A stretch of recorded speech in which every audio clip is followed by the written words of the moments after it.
беше в един нов клип, в който ще бъдем в това заредено езеро. Колкото видите, чупи се леда като ходи. А ходим сега по тънък лед, ама тук първо водата не е дълбока, защото ако беше дълбока, сега сме подгинали целите. Така че, дейте внимателно. И ако падна, моля и пожелайте ми успех. Пожелайте успех да не падна. Тук вече ида по-тънък лед. Тук не е тънък. Това е просто Я вим това. Давай да бе луда. Така. Опа. О. Абе, иде. Така хора, гледайте са. И то камък, ето са. Ето само оператор ще го направи. Ще пита го. Давай, оператора. Машино, давай, хвърляй. Браво, не се чупи нищо. Така. Дай пак да хвърляме.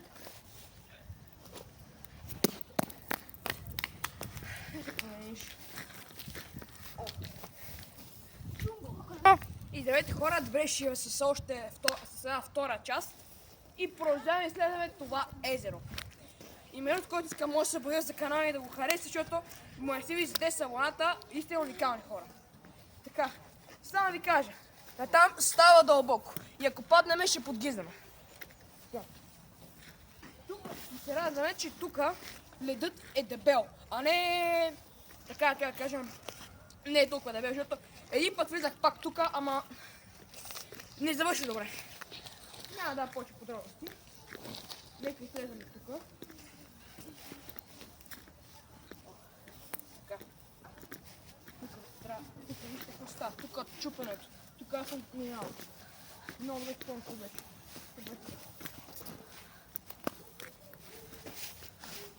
Лали. Ула. Оператор ме само ще внимание, защото не те моста на мост.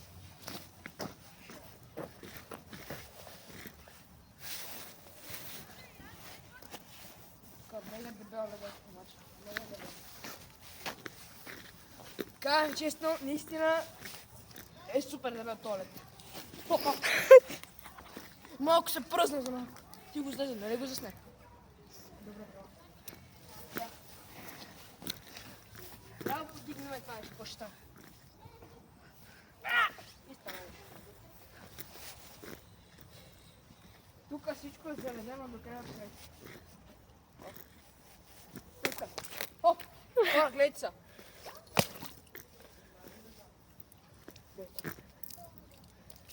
О, тук. О! Хора.